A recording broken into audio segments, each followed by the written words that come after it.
கோவை ஸ்ரீ அபிராமி கல்வி நிறுவனங்களின் பட்டமளிப்பு விழா மகாராஷ்டிரா மாநில ஆளுநர் சி.பி. ராதாகிருஷ்ணன் பங்கேற்பு. கோவை ஈச்சனாரி பகுதியில் உள்ள ஸ்ரீ அபிராமி கல்வி நிறுவனங்களின் நர்சிங், பார்மசி, தொழில்சார் சிகிச்சை, பிசியோதெரபி மற்றும் துணை சுகாதார அறிவியல் ஆகிய கல்லூரிகளுக்கான 14வது பட்டமளிப்பு விழா தனியார் அரங்கத்தில் நடைபெற்றது. ஸ்ரீ அபிராமி கல்வி நிறுவனங்களின் தலைவர் டாக்டர் பெரியசாமி தலைமையில் நடைபெற்ற இதில் ஸ்ரீ அபிராமி கல்வி நிறுவனங்களின் இயக்குநர்கள், மருத்துவர்கள் குந்தவி தேவி, செந்தில்குமார், பாலமுருகன், உமாதேவி, சுசரிதா ஆகியோர் முன்னிலை வகித்தனர். விழாவில் சிறப்பு விருந்தினராக மகாராஷ்டிரா மாநில ஆளுநர் சி.பி. ராதாகிருஷ்ணன் கலந்து கொண்டார். கௌரவ விருந்தினராக மற்றும் API PRF இயக்குநர் டாக்டர் முருகநாதன் கலந்து கொண்டார். முன்னதாக டாக்டர் பெரியசாமி பேசுகையில், ஆசிரியர்களின் கடின உழைப்பு மற்றும் அர்ப்பணிப்பின் மூலம் பட்டதாரிகளை நாட்டின் பொறுப்புள்ள குடிமக்களாக வடிவமைப்பதில் கற்றல் ஒரு தொடர்ச்சியான செயல்முறை என்றும் சுட்டிக்காட்டினார்.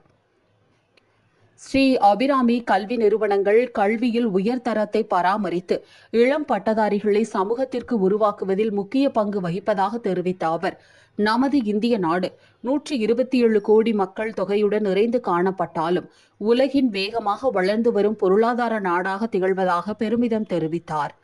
தொடர்ந்து நடைபெற்ற விழாவில் தலைமை விருந்தினரான மகாராஷ்டிரா மாநில ஆளுநர் சி.பி. ராதாகிருஷ்ணன் பல்வேறு துறைகளில் கல்லூரி படிப்பை முடித்த சுமார் 284 இளங்கலை மற்றும் முதுகலை பட்டதாரி மாணவர்களுக்கு சான்றிதழ்களை வழங்கினார்.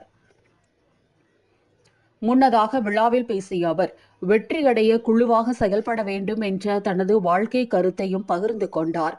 தொடர்ந்து பேசிய அவர், கற்றல் மற்றும் கடின உழைப்பு வெற்றிக்கு முக்கியம் என்றும் தொழில் வாழ்க்கையையும் மேம்படுத்த இது மிகவும் அவசியம் என்றும் தெரிவித்தார். மாணவர்கள் தங்கள் ஆர்வம் மற்றும் விருப்பத்திற்கு ஏற்ப தங்கள் வாழ்க்கை பாதையை தேர்வு செய்வதால் வெற்றியை எளிதில் பெறலாம் என்றும் அவர் கூறினார். விழாவில் ஸ்ரீ அபிராமி கல்லூரி டீன் டாக்டர் ஜெயபாரதி, ஸ்ரீ அபிராமி செவிலியர் கல்லூரி முதல்வர் டாக்டர் ரேணுகா, மருந்தியல் கல்லூரி முதல்வர் டாக்டர் தட்சிணாமூர்த்தி, தொழில்சார் சிகிச்சை கல்லூரி முதல்வர் டாக்டர் கே. நரேஷ் பாபு, உடல் இயக்கவியல் கல்லூரி முதல்வர் டாக்டர் குகன், சுகாதார அறிவியல் கல்லூரி முதல்வர் மணிமேகலை உட்பட கல்லூரி துறை தலைவர்கள், மாணவர்கள், பெற்றோர்கள் என்று பலரும் கலந்து கொண்டனர்.